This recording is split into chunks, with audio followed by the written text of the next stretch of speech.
a guided meditation by the Buddha in the Mahasatipattana Sutta, Digha Nikaya 22.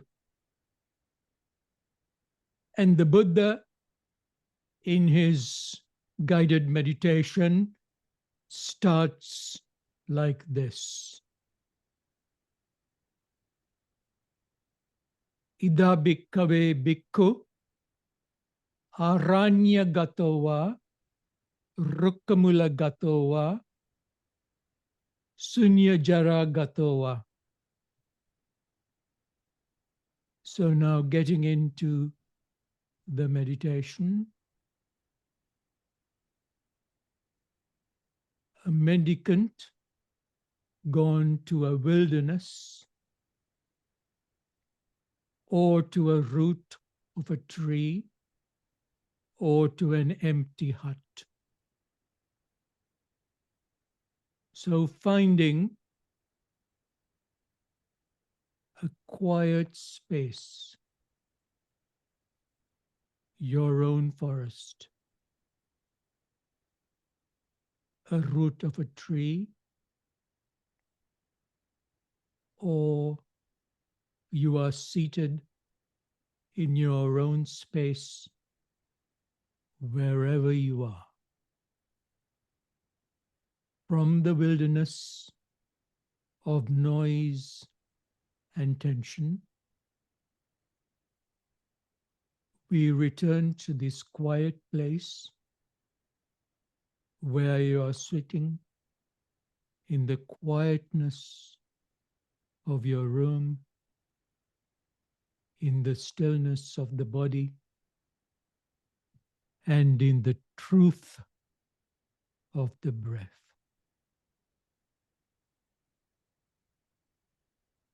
Now, settling in and being in that space, as the Buddha instructed,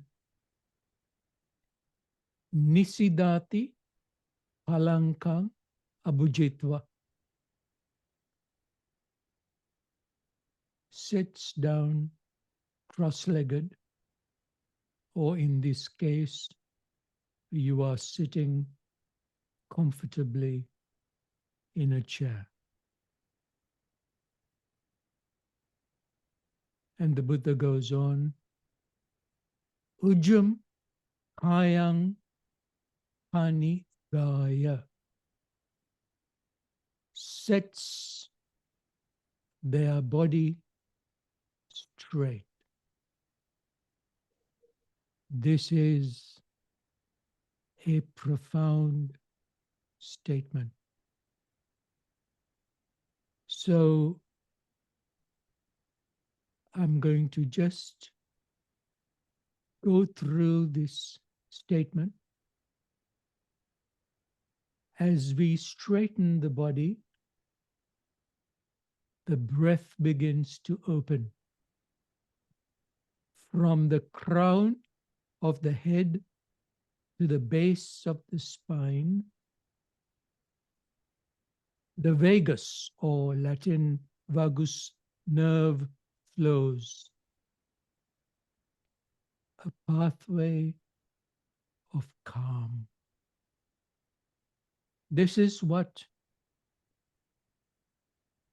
in medical terms, we understand as the parasympathetic nervous system, the body's natural rest and heal response.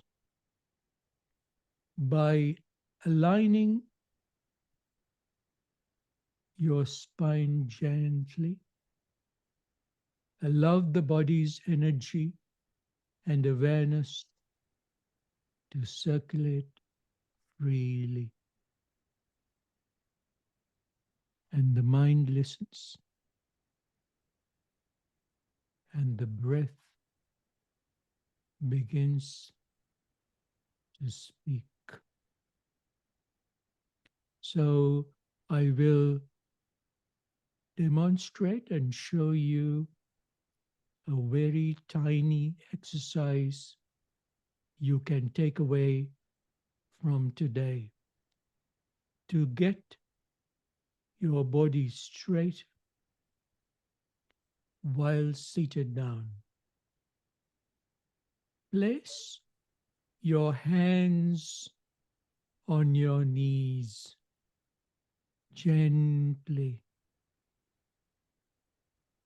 ever so gently. And if there are those who have impediments, please refrain from trying this. Place your hands very gently on your knees as you sit quietly, and then be conscious of the back of your body and very gently straighten your elbows. Very, very gently straighten your elbows, and your body begins to straighten, and the mind listens, and the breath begins to speak.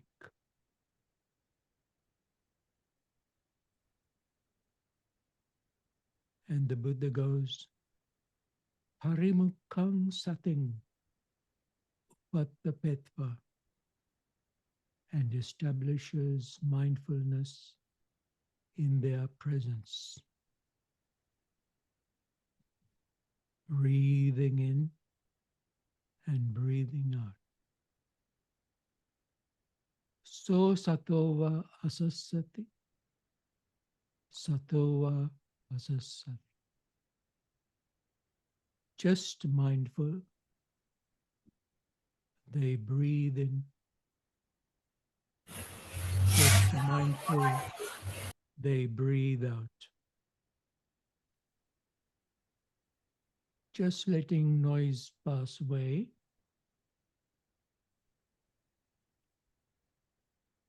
Digang va asasanto. Consciously, I breathe in long. Consciously, I am breathing in long. Consciously, I am breathing out long. Rasang va asasanto. When breathing in short, I know I am breathing in short. When breathing in short, I know I am breathing out short.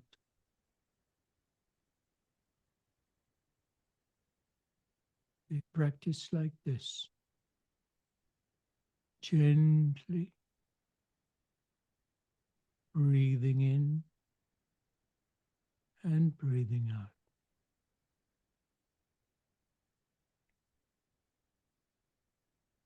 Now knowing that at any given time you can observe that in the teachings of the Buddha, one can change one's mind.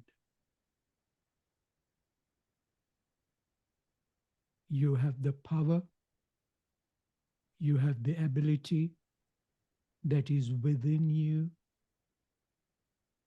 to change your mind.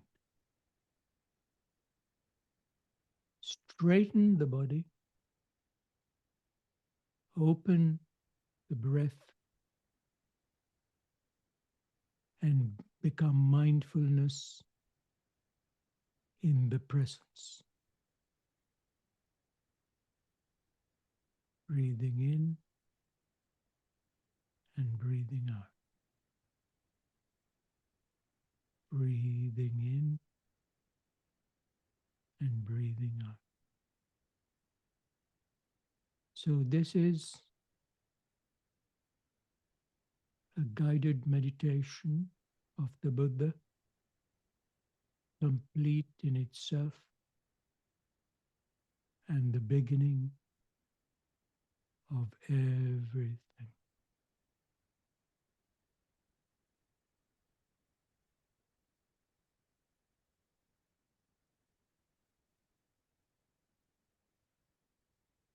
coming out now with gratitude to the Tathagata. Open your eyes. Thank you.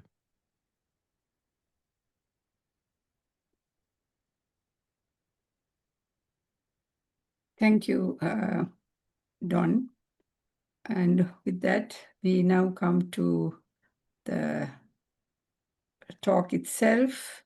I would like to first introduce Mr. Don De Silva, though many of you, I think, are very familiar because he's a regular speaker. He's certainly it's not unknown to the servants of the Buddha. I'm so glad to see that there are many who are not our regular followers. So it gives me great pleasure to introduce Mr. Don De Silva, who you've already heard and learned that he is a certified mindfulness trainer and a Buddhist chaplain, a healthcare chaplain.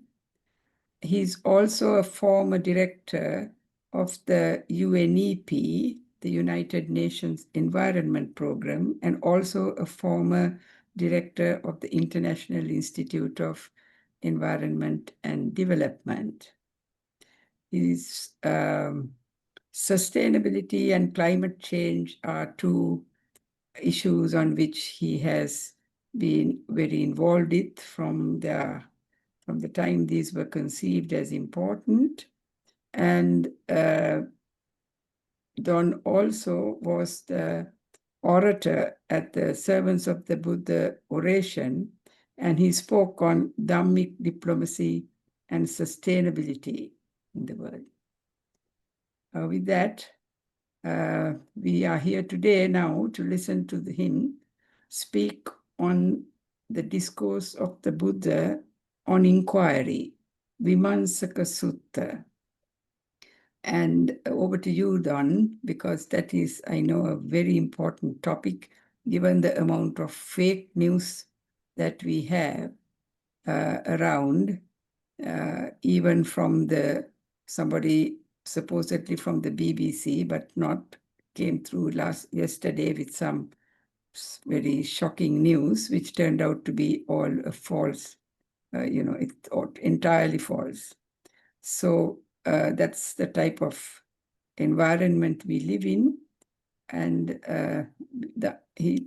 Don is going to tell us the transparency and the ethical aspects on this very issue of right speech, and through as what the Buddha taught in one of his discourses. And Don, we can always expect to speak on the authentic word of the Buddha because he is very well versed with the early Buddhist texts. Over to you, Don. Thank you so much, Professor Saranaika, and thank you very much to the Servants of the Buddha for asking me to give this presentation. Most venerable Dhamma leaders, distinguished guests and attendees, let me just share my screen.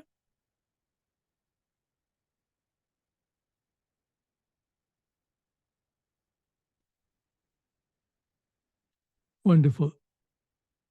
Can you all see the screen? Yes, very clear, and the sound is clear. Thank you. Wonderful. Now I'm going to start, and I hope that I'll be able to do justice to this extraordinary and remarkable teaching of the Tathagata. As it is always, I don't intend to give a kind of commentary or discourse very much in my presentations. What I try to do is to thread through the words of the Buddha with some little bit of commentary and explanations of the words here and there. This is a little bit like what is done in medical practice when you suture a wound. So the sutta, the Pali, and then suture, which is Latin for stitching together, and then suturing, which is to stitch a wound together. So this is a presentation on transparency and the Buddha Dhamma, investigating the teacher. We have, as Professor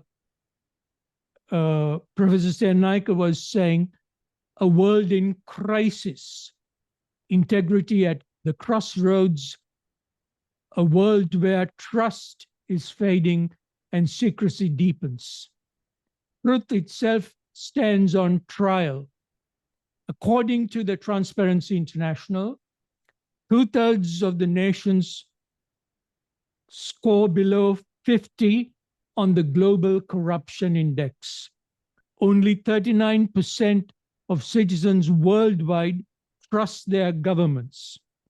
And 2.4 trillion is spent on global militarization in 2024, more than the entire budgets of health and education combined. I put this statistic to you. Across continents, we see the rise of strong-arm politics, baseless propaganda, and the erosion of civic and civil rights. Integrity, I find, is no longer assumed. It must be proven.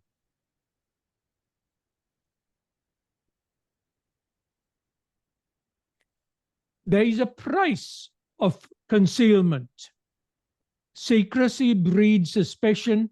Ignorance is also the result of it. The Institute of Economics and Peace values conflict losses at 17.5 trillion a year. That's 13% of the GDP. So we get into the sutta. And here is Savatthi today, capital of Kosala, at the Jeta Grove, the modern town of Shravasti in Uttar Pradesh in India. I've given you the approximate Google Earth coordinations for this particular place, the Jeta Grove. Fix your mind on the big tree in the middle.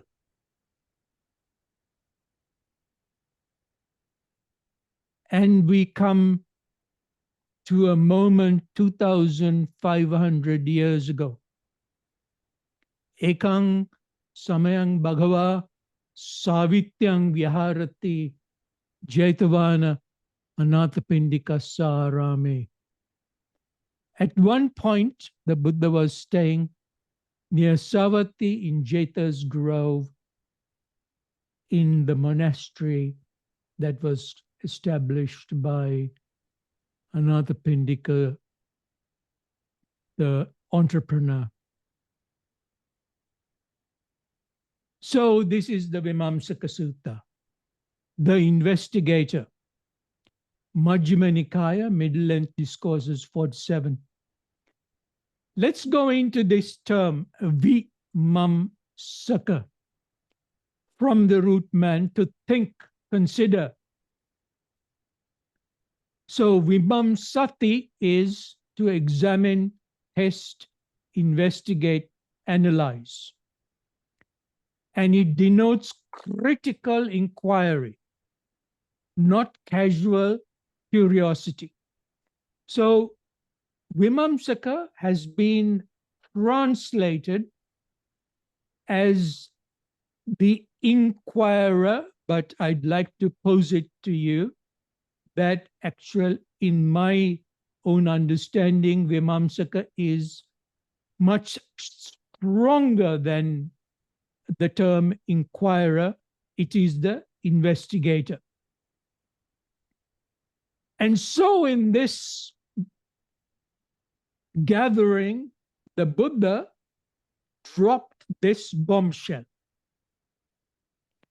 Mendicants, a mendicant who is an inquirer or an investigator, unable to comprehend another's mind, should scrutinize the realized one to understand whether he is a fully awakened Buddha or not. Imagine this statement.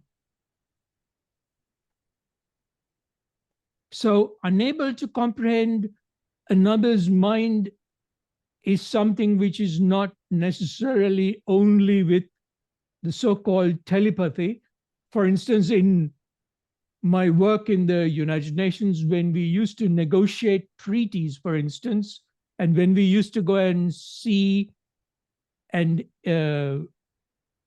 have face-to-face conversations with a senior official of a government or with a team, you tend to try and comprehend what they might or might not say, or what might be at the back of their minds when it comes to possible objections that they may raise.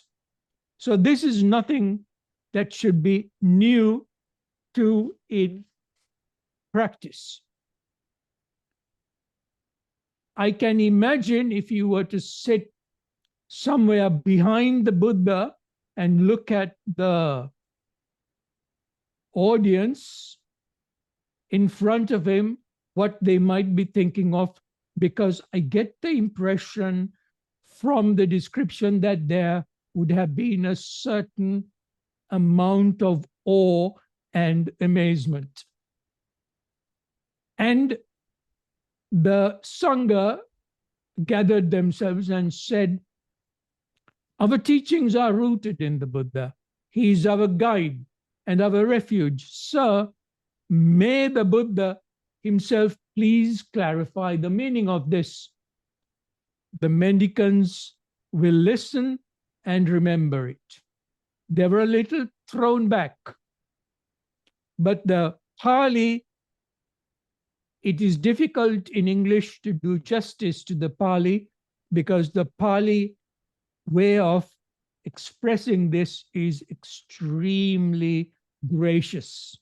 Bhagavang mulika no bahante Dhamma, Bhagavang nettika, Bhagavang patisarana sadhuvata bahante, Bhagavantang yeva patibhatu etasya bhasitasya atto, Bhagavato sutva bhikkhu dahare santi ti. And when you say that, you get the sense of grace and dignity with which they approach the Buddha to show them the meaning of what he said. No spiritual founder in great civilizations of antiquity has invited such direct investigation into his own claims. Here the Buddha is saying, don't take my word, test me. So here we have the meaning of saddha, which is connected to this, because saddha has also been translated as faith. I am concerned about this translation of saddha as faith, because the Buddha in the Vimansakasutta does not demand belief in his awakening. Rather, he invites investigation, encouraging each person to examine the evidence of integrity, sustainability, wisdom in his conduct and teaching. So then how can that be faith? Is what I am now putting to this Sangha here. Long before modern scientific or philosophical inquiry became institutionalized, the Tathagata framed spiritual life as a process of investigation, observation, and verification. It would be illogical and inconsistent to translate Saddha as faith as it is clearly outlined in the Vimansakasutta. And the Buddha explicitly urges the inquirer to examine the teacher based on what can be seen and heard. And we will go into this a bit more later. So Saddha is trust. Saddha is not faith. And so we go to stage 1, investigating the Buddha for corruption, sankilitta. This is a very interesting word. Sankilitta from sang, together, kilitta, stained, or in my jargon from the environmental side, polluted. It signifies corruption through attachment.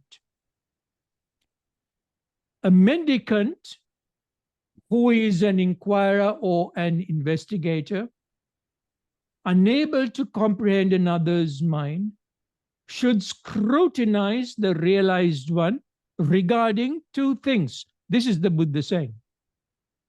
Things that can be seen and heard. So, the first stage of the investigation, can anything corrupt be seen or heard in the realized one or not? Sangvijjanti vate tathagatas novati. Seen or heard in the realized one or not.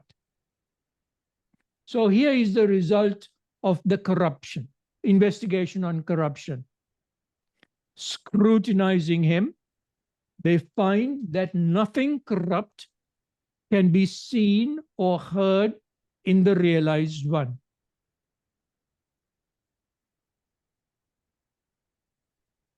Ammenang sammanes samano evang janati, examining him, one comes to know thus.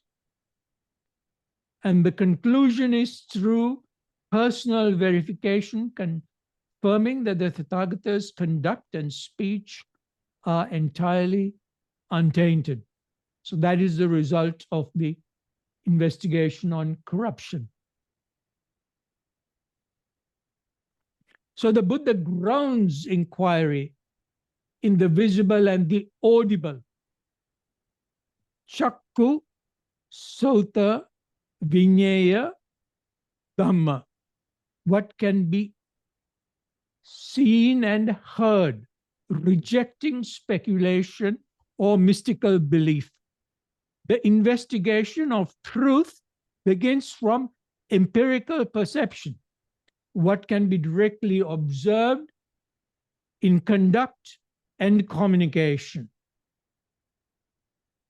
This anticipates later Buddhist, as we can see, epistemology, which rests on direct experience. Just recalling one little tiny sutta, just going off topic, which is one that many of you may all know, the famous Kalama Sutta. He says in the Kalama Sutta, Yada tumhe kalama attana avajaneyata. Experiential realization. Then this investigation, in this investigation, the Buddha invites you to investigate even further. And there is this refrain, which is called Yatonang Uttaring Sammanesati. They scrutinize further, not just corruption.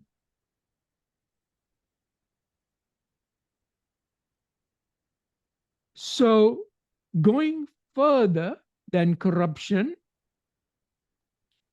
is this refrain which happens at every stage of this sutta, at every stage of the investigation, which highlights continuity of inquiry, gradual deepening, intellectual courage, spiritual transformation,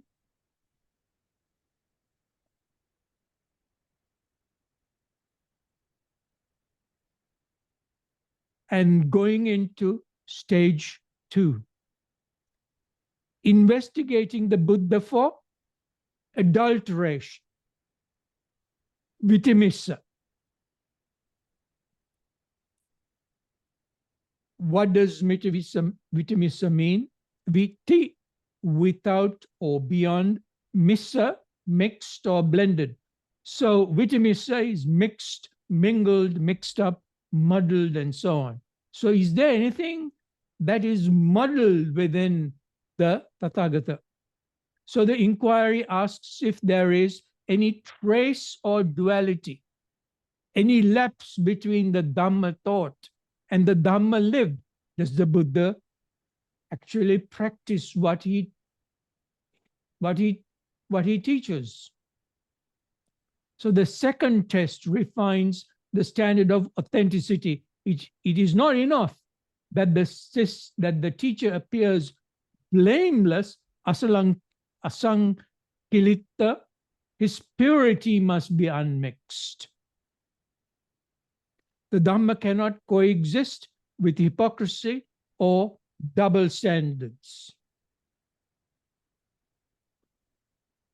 So the result of the investigation on adulteration, scrutinizing him, they find that nothing mixed or muddled can be seen or heard in the realized one. The Tathagata's life and teaching exhibit perfect integrity, no contradictions between the word and the deed. He is not partly restrained and partly indulgent, or sometimes wise and sometimes confused. This is a test of consistency and purity of principle, confirming that the Buddha's ethical and mental states are uniformly pure and stable. So, not satisfied with corruption and adulteration, the Buddha goes to the third stage, inviting the Sangha to investigate him. Tatonang uttaring sammanesati. What is the third stage? Bodhata. Are there any stains in the life of the Buddha? What does Vodhata mean? From da, to clean, to wash, meaning bright, pure, spotless. In the Nikayas, it is often described as the purity of mind, chitta vodhana. If you go into other suttas, the freedom from moral and mental strain. So, the result of this investigation on stain. Kammenang samanesamo evang janati ye vodata chakusota vinyaya dhamma sangvijjanti te tagdasi. Scrutinizing him, chakusota vinyaya, things that can be seen and heard, scrutinizing him, they find that clean things can be seen and heard in the realized one. The Tathagata's conduct demonstrates ethical and mental clarity. His speech and behavior are transparently wholesome, kusala dhamma. Here the sutta defines enlightenment not as an abstraction, but as an observable goodness, purity that manifests outwardly in daily life. At this stage, the inquiry or the investigation reaches its positive cultivation. The empirical proof of awakening, the realized one's tone and deeds are consistently clear, compassionate, and beneficial. So, having looked at corruption, adulteration, does the Buddha have any stains inside? The Buddha then goes even further and says, investigate me for sustainability. Digarattang samapanno. Reflection on Digarattang samapanno. Digarattang, which is for a long time, or environmentalists here would use the term sustainability, as I do, for Digarattang.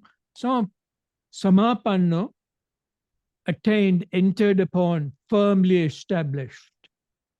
Are the teachings and experiences of the Buddha ephemeral, a passing fad, or a fleeting fashion, or does the Dhamma have staying power? So here is the conclusion of the investigation on sustainability.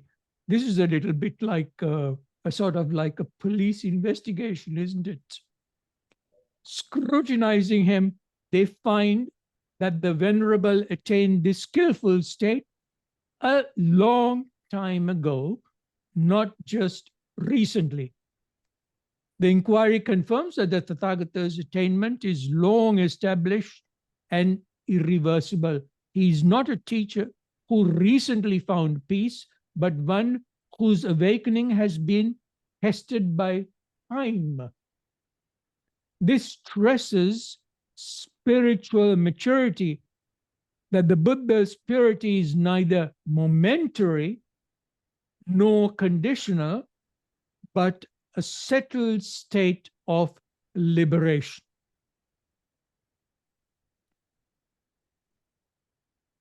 This stage introduces, in my view, a temporal state of sustainability, something that you, of course, necessarily don't get in the environment movement, the endurance of virtue over time. The Buddha's character does not fluctuate with praise or blame or success or hardship. In ethical terms, this is the test of integrity under longevity, the same standard by which lasting truth and leadership are measured today. Then, not being satisfied with either is the Buddha corrupt or mixed or impure or unsustainable, the Buddha then goes on to invite the Sangha to go further. And what is stage 5? Stage 5 is something that would be of interest to many of us, in particular, adinava yasapatto, dangers of fame and renown. What are the dangers of adinava yasapatto, fame and renown? Adinava, danger, drawback, disadvantage. In this context, a moral hazard. Yasapatto, attain to honor, fame, and esteem. This compound describes the moral testing that follows worldly recognition. The Buddha's inclusion of this stage demonstrates his psychological precision. This section could be seen as the Buddha's self-audit of leadership, ensuring that spiritual authority remains grounded in humility. In universal terms, this is an early articulation of ethical resilience, the principle that integrity must withstand not only adversity, but also success. So here is the result of the Buddha's investigation on the dangers of fame and fortune. This might be of interest to some of our celebrities throughout the world. Maybe those like Beyonce, who have millions and millions of supporters, or Taylor Swift, for instance, is another artist who has millions and millions of supporters around the world. Or another person that comes to mind is the great rock legend Tina Turner. Of course, as you know, Tina Turner was someone who turned to Buddhism, and she wrote a fascinating book on how the Buddha Dhamma helped to transform her life and find meaning. I'm just saying that in passing. Scrutinizing him, so this is the result of the investigation. Scrutinizing him, they find that those dangers are not found in that venerable mendicant who has achieved fame and renown. Remember that there were crowds, as it is said in the Buddha, in the suttas, in the discourses following the Buddha. This test confirms that the Buddha remains unshaken by reputation, where spiritual authority and celebrity often intertwine. This teaching is a call for humility amid visibility.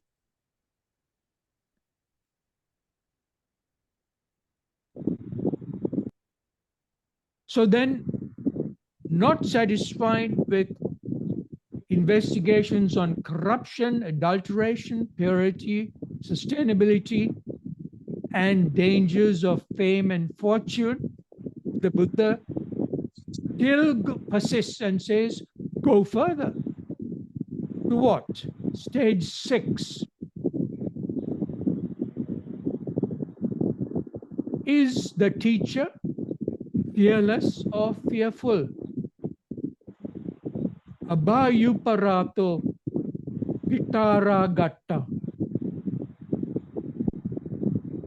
So what is the reflection on fear?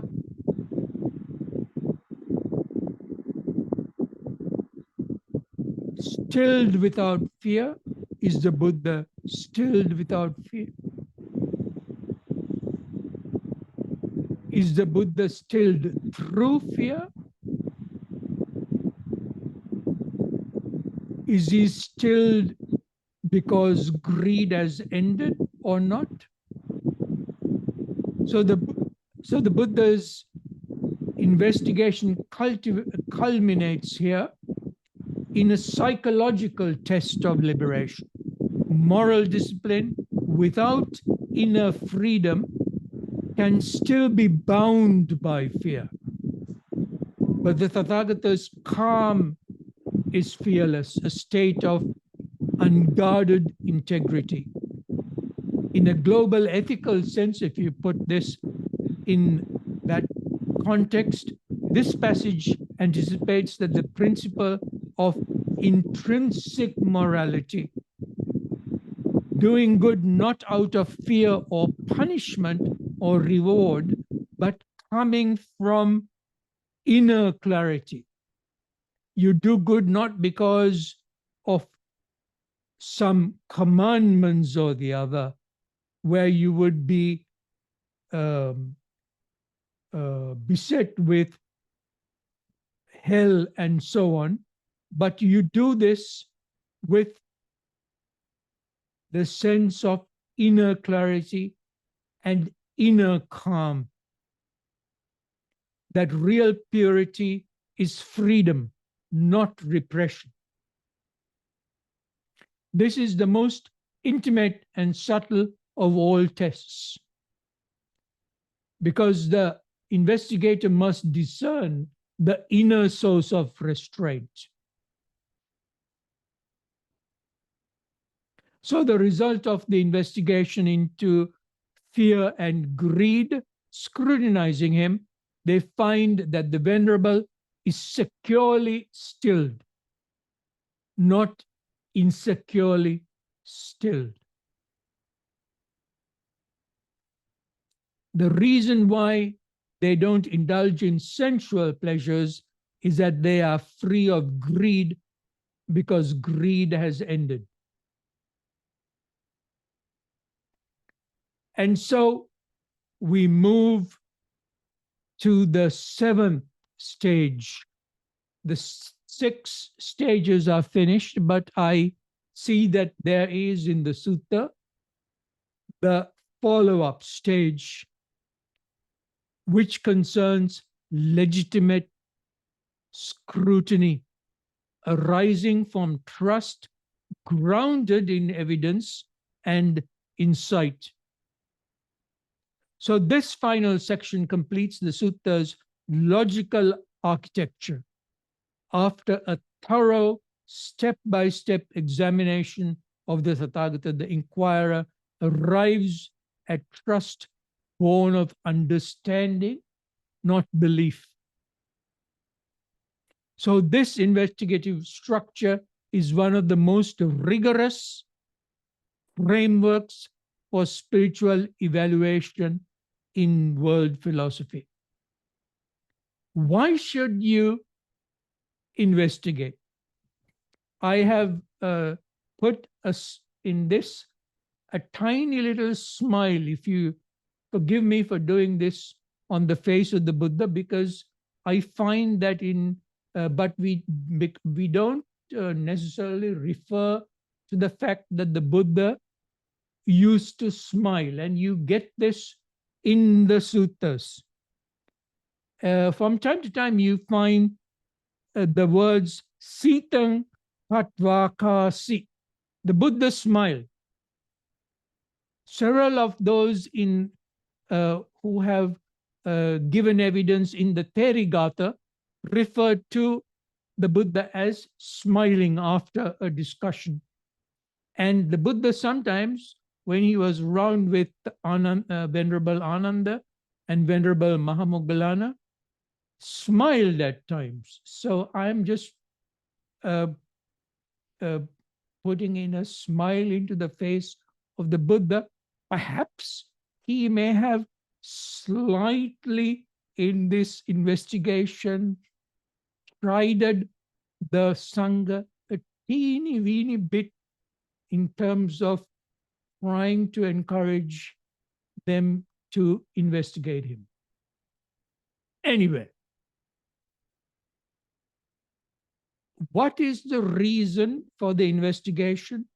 If others should ask that mendicant, so a person who is a member of the Sangha, if others should ask that mendicant who is going around and about, what reasons and evidence does the Venerable, that's the Buddha, have for saying this? Or sorry, excuse me, the mendicant have for saying this about the Buddha, that the Venerable is securely stilled, not insecurely stilled, that they don't indulge in sensual pleasures because they are free of greed, because greed has ended. So now the Buddha imagines himself as the investigator being questioned. So this reinforces that trust must rest on visible, communicable evidence. Even the one who has verified the teacher must be able to articulate, there are reasons showing that Dhamma inquiry is both experiential and rational. So the disciples answering rightly, that mendicant should say, I have heard and learned that this is in the presence of the Buddha himself. I am securely stilled, not insecurely stilled. The reason I don't indulge in sensual pleasures is that I am free of greed, because greed has ended. And the devotee's conclusion is based on direct hearing and verification, not faith in tradition or hearsay. This method is transparent and reproducible. Any person may test and confirm in the same way. We come to the final part, ratifying the legitimacy of teaching. I'm sounding a little bit like somebody attending the General Assembly of the United Nations, ratifying resolutions, but please forgive me for using this language. So the Buddha affirms legitimate security. A disciple ought to approach a teacher. Listen to this. A disciple ought to approach a teacher who has such a doctrine in order to listen to the teaching. The teacher explains the Dhamma with its higher and higher stages, with its better and better stages, and with its dark and bright stages. This is an extraordinary teaching of the Buddha. Here the Buddha ratifies inquiry as the proper foundation for discipleship. Only a teacher who welcomes investigation deserves to be approached in my book. And let's take a look at this extraordinary term that has been used by the Buddha. There are so many other words. I don't have time to go into all of them. I'm just going to pick just one to investigate and dissect. Pangha sukasa apattibahagang. Pangha, root meaning black, dark, murky. Sukha, root meaning white, bright, pure and clear. Sapatti bhagang, from sa pati bhaga, root meaning having correspondence or contrasting sides. This is extraordinary. But the Buddha is not talking about two separate Dhammas, but one Dhamma and one teaching where you deal with both the dark and the bright sides. Here the Buddha ratifies inquiry as the proper foundation of discipleship. Only a teacher welcomes investigation, deserves to be approached, and this transforms devotion into dialogue, listening into active discernment. The Buddha presents teaching itself as graduated, testable, and experiential, not as dogma, but as a sequence of verifiable insights. So we are nearing the end, so I'm just going to also keep to time. I'm 3 minutes over. This is the doctrinal summit of the Vimansakasutta. Here, saddha unequivocally means trust, not faith. This trust is unshakable, precisely because it is evidence-based, immune to persuasion, doubt, or dogmatic challenge. Each stage, each repetition reveals the Buddha's investigative pedagogy, continuity of inquiry. Truth-seeking does not end with the first conclusion. One must keep examining, uttering, go further. Gradual deepening, like the Dhamma, Dhamma's graduated path. Knowledge matures step by step, from seeing to understanding to trust. Intellectual courage. The Buddha encourages courage in questioning. Don't stop yet. Look again. Go further.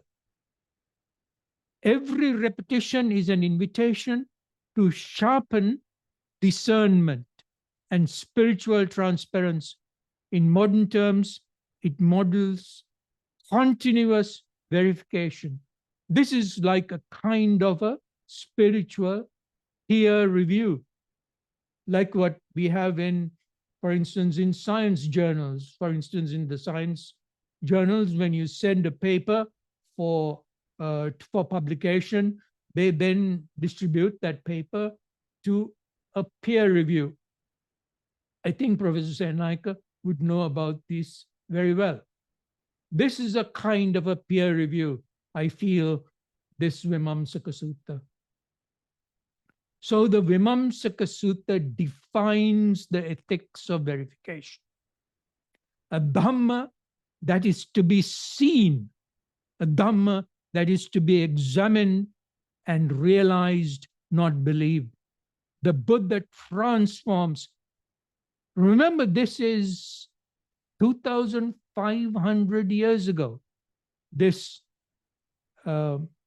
discourse was delivered, but look at its relevance today. The Buddha transforms the ancient paradigm of faith into a model of rational trust, inquiry as devotion, examination as reverence.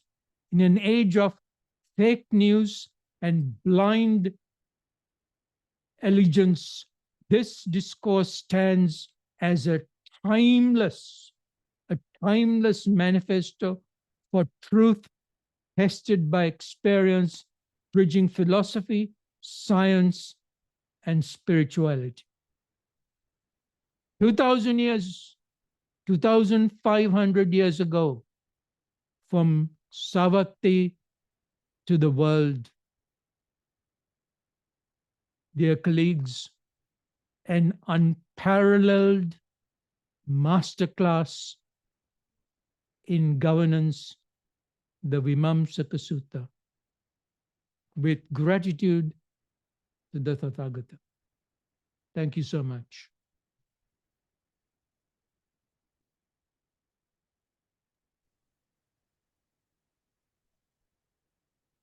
Thank you, Don.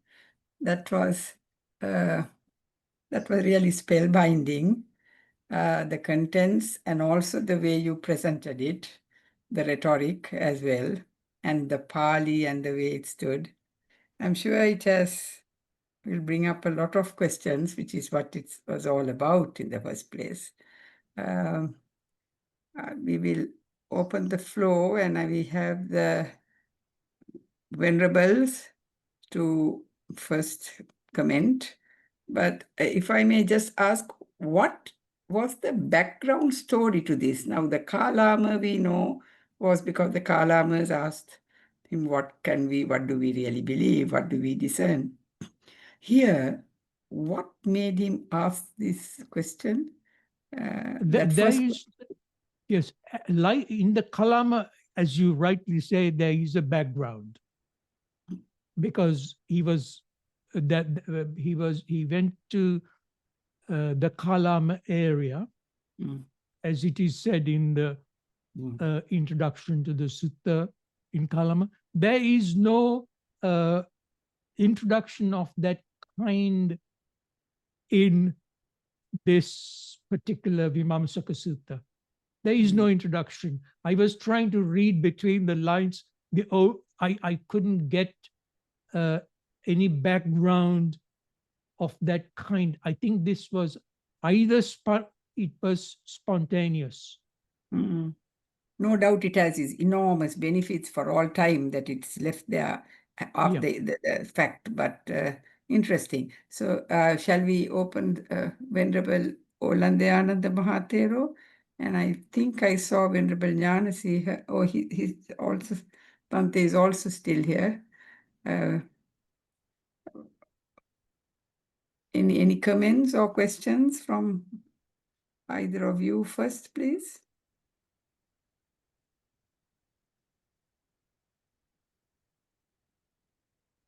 Nothing from me.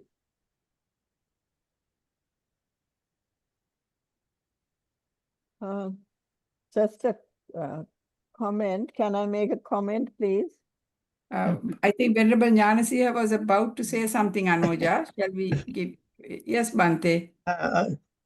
No comments. It's a brilliant presentation. That's what I see. Bringing the combining the past to the present. So the Buddha's sutta was there, the discourse was there, but he was trying to bring in the modern way of thinking. And that is a marvelous way, I think. Only thing, the Pali would have been better if the real Pali, there were certain errors in that. That's all.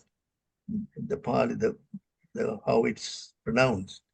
So that was yes, yeah. You have to forgive me, sir, for my pronunciation. I am self-taught in Pali. Yes, that's right. I'm also self-taught. Yeah, but it's good. But whatever it is, it's good. Very fine. Sir, most venerable sir, I'd like to just now that we have got you here, I'd like to just because you have a background, I think it is with is it with IFAD or is it FAO? FAO. Huh? What if the Vimamsaka was applied to the Food and Agricultural Organization proceedings? No, I think you're asking a very difficult question. But the point is the investigation. That's the most important thing. And as you point out, even at the end, there's so much of fake news, and people believe, and this with the social type of the communication, people tend to believe without inquiry, and that's the really important thing. That at least today, now, even the children has to be taught that aspect. That just because it's mentioned, comes over the radio or something, don't just believe that, but try to find out. There is something that's happening, like the fact sheet has come out. A certain thing, the fact sheet. But I do not know even that we are wondering whether the fact sheet is also factual or not. The doubt has come up. We are doubting when one person says something, we doubt whether that's what is mentioning. And as you really pointed out, when in negotiation, we try to want to find out what's in the mind of the other person. So in the sense there is doubt in everything, that's really a harm in progress. And so we have to think of some way where this could be corrected in the future, and with AI, with ChatGPT, and all those things, and people's there are instances where people have committed suicide, that. So the challenge is very much now.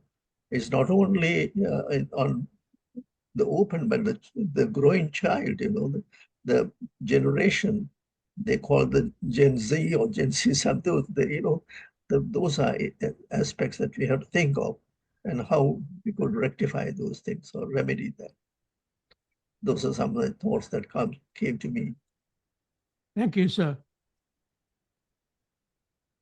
Anuja, you were wanting to say something. Just to say, Don, it was an excellent presentation and really inspiring.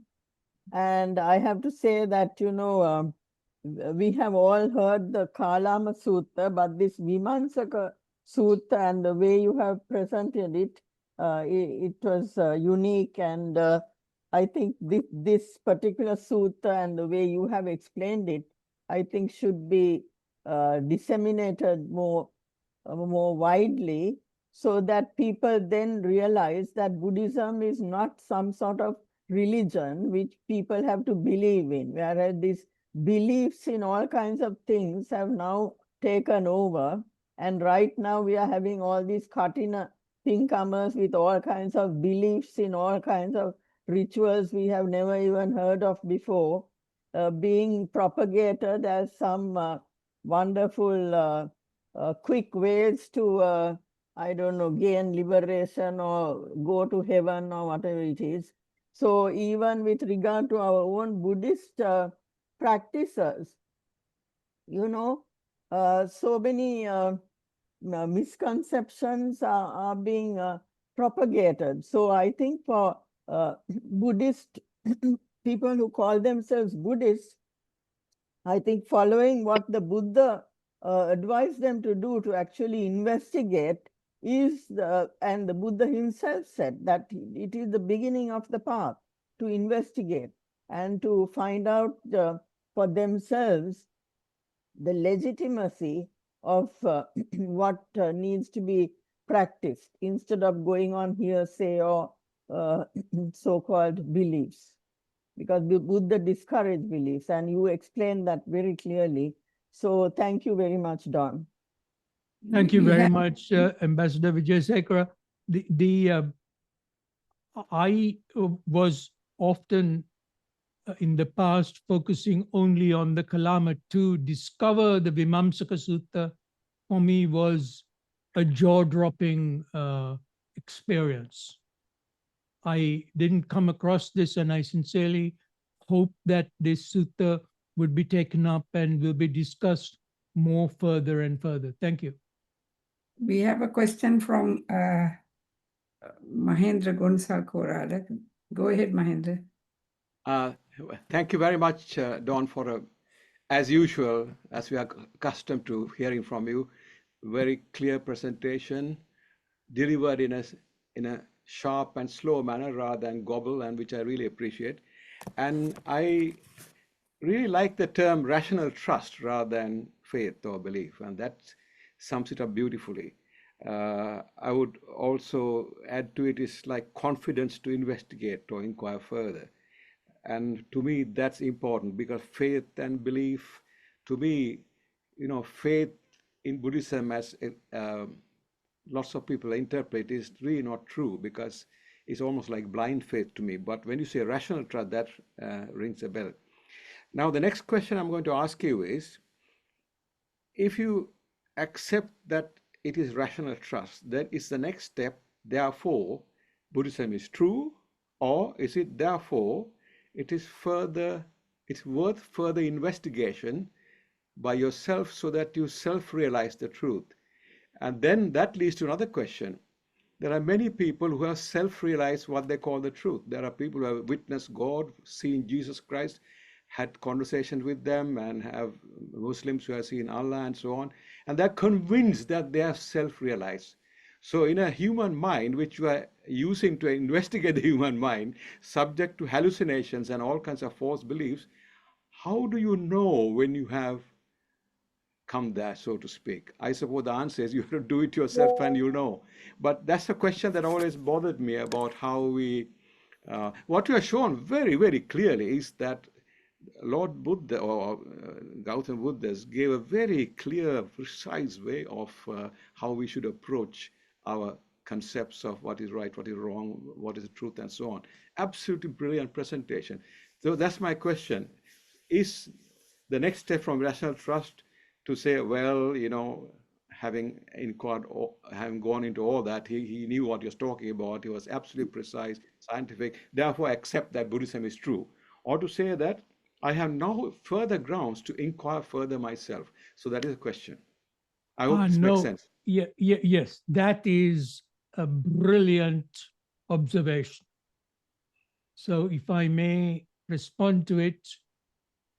The interesting thing in the Vimamsaka is that he puts this to the Sangha. So there is a community. He asks the Sangha to come and test him and investigate, as against simply just saying, I have realized this, or this is what I am talking. Of course, the Buddha focuses on experiential realization, attana janayat, but he invites the Sangha to observe his conduct and practice. So there is a verification, not from him, it's from the others, from the so-called peer situation. So there has to be a peer agreement, an agreement from the Sangha about whether the Dhamma is effective or not. That is the brilliance of the Buddha Dhamma. Thank you. So a kind of peer review. Yes, it is a peer review. It is not something where the person just simply self-proclaims, I have found this, or I have found that, or I have realized this, or realized that. There has to be a peer review. Okay. Yes. Thank you, Don. Yes, I just want to mention Saddha is translated sometimes as faith, but really it's confidence. And Achala Saddha is something that is wanted. A person who is a Sotapanna, the first is has Achala Saddha. That Achala means not changing, the Saddha, the confidence. The confidence in the Buddha and the confidence in the teaching is extremely important for one to progress on the path. So that's important. That's why he said Saddha Bijan it's the beginning. Without Saddha, you can't go forward. So Saddha, as translated here, as trusted or confidence. Without that confidence, a person can't go forward. Yes, I am. That's venerable. So that's a very important point. I am a little concerned that in most of the, whilst I'm extremely grateful, with gratitude to the translations, to the English translations, it is really regrettable that I find Saddha being translated as faith in many of the suttas, and not as trust and confidence.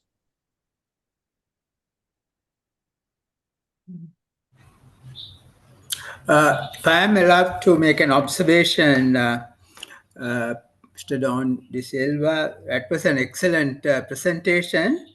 My observation is that Kalama Sutta was delivered to ordinary people who may not be Buddhists. Kalamas may not have been not necessarily Buddhists. But Vimansaka Sutta was preached to monks who could read the thoughts of others. Does it mean that we ordinary people cannot investigate the Dhamma? May I answer that question, please? Yes, go ahead. Professor Go ahead. Senaka? Yeah. Yes, Yeah. please. By and large, when the Buddha talks about bhikkhave, and this is something which tends to, which is now being discussed, and the Venerable Bhikkhu Analayo talked at length about this. The term bhikkhave is used in a generalized term to mean the Sangha. And it is highly possible, and that in this Sangha, you had bhikkhus, bhikkhunis, and lay people, and lay women and lay men. So I tend to regard, when he says bhikkhave, a mendicant or a bhikkhu, I tend to regard this as being for a much wider inclusive audience. Definitely Kalama was when he went, of course it is written in the Kalama that when he went to that district in that area, that he was then um, met with leaders of the Kalama community who said, we are utterly confused. There are so many spiritual leaders who have come to us and said, this is the truth, that is the truth. And then the Buddha came up with that sterling Kalama Sutta. But normally, in generally, when it comes to the use of the term bhikkhave in suttas, some Buddhist scholars have said that this might be used in a more generalized sense. Thank you very much. That is the There are two comments on the two postings in chat. One was Samantha saying excellent presentation. The other is actually a question. What is the real meaning of Nikaya mentioned in the presentation, please? Did you use that word in the presentation? No. I think I may have used it in a comment, yes. It is not in the sutta, but it is in a comment. I would just like to ask whether this peer review, I'm not necessarily in this sutta, but in any other sutta, whether the Buddha has mentioned this, again, this same formula for to be used amongst the, bhikkhus and the bhikkhunis. I mean, I haven't come across this form of methodology anywhere else. I wonder if the most venerable sirs here would recall any other sutta where there has been references to this kind of methodology that is used in the Vimansaka. I have not come across this sutta anywhere at all. Probably in the Vinaya Pitaka. Possibly. I have run a search on Vimansaka for the entire set of discourses, and I can't find anything which is similar to what the Buddha talks about here.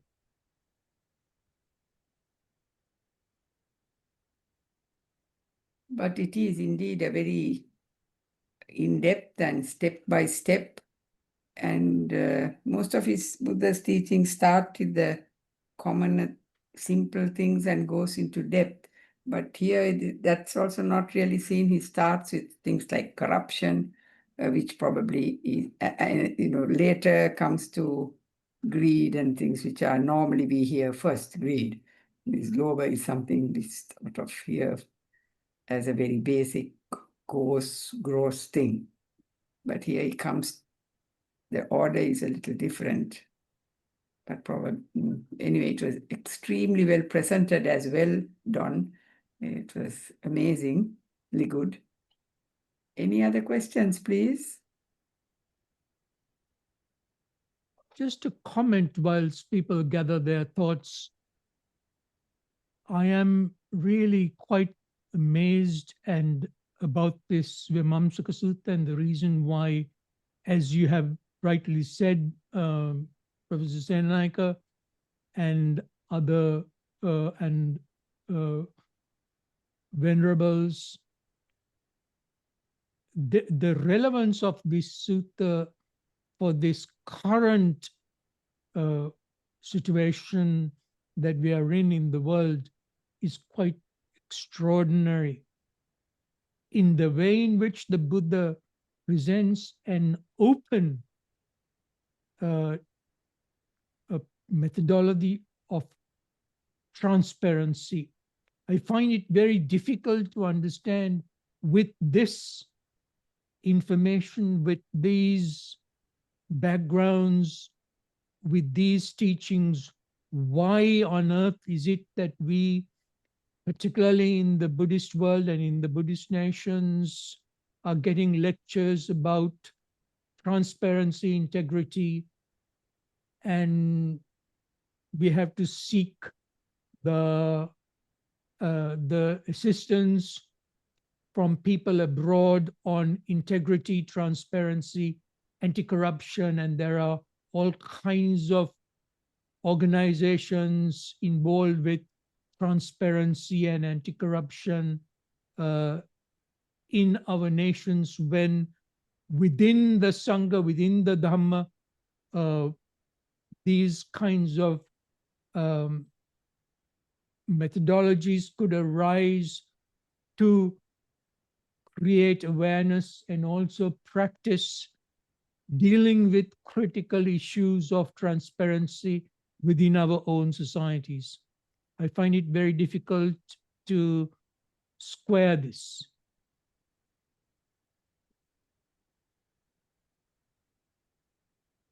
Alan Kiesler, you've made a comment on the chat.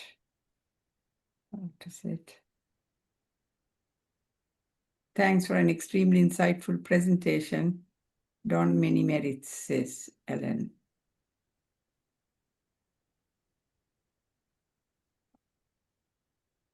Well, if there are no other. May Professor I? Amritanga? Yes, May go I? ahead. Could corruption here mean defilement? It could be a lot of things, Professor, as you know very well. I have Sankilita is what is the term? It can be used to mean in English a number of different things. It could be defilement. It can be I am from the environmental background. I tend to translate it as pollution, as a polluted mind. But I'd like to ask you, sir, now that we have you, why is it that suttas like Vimansaka and the Kalama are not widely discussed in our communities? Do you want me to comment on? Yes, sir. No, I think our society and our Buddhist monks also who preach, who discourse these matters, do not go into depth like the Vimansaka and the Kalama, of course, could be mentioned at, occasionally, but not the Vimansaka. But so that's why your presentation is so important and is very relevant.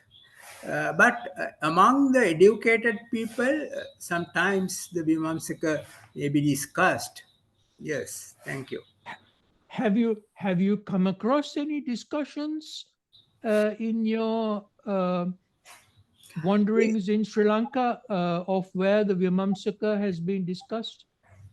Recently, Peradeniya University had a philosophy day, and there one of the discussions was on Vimansaka, I remember, but not as I mean they didn't the discussion didn't reach the depth that you reached. I must say.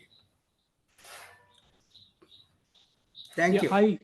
I've written about Vimansaka before, and also the Daily News in Sri Lanka kindly published a full article about the my full article about the Vimansakasutta. So I'm very grateful for that. I had read that article, yes. Oh, thank you, sir. In the absence of any other questions, we will thank you very much, Don, once again,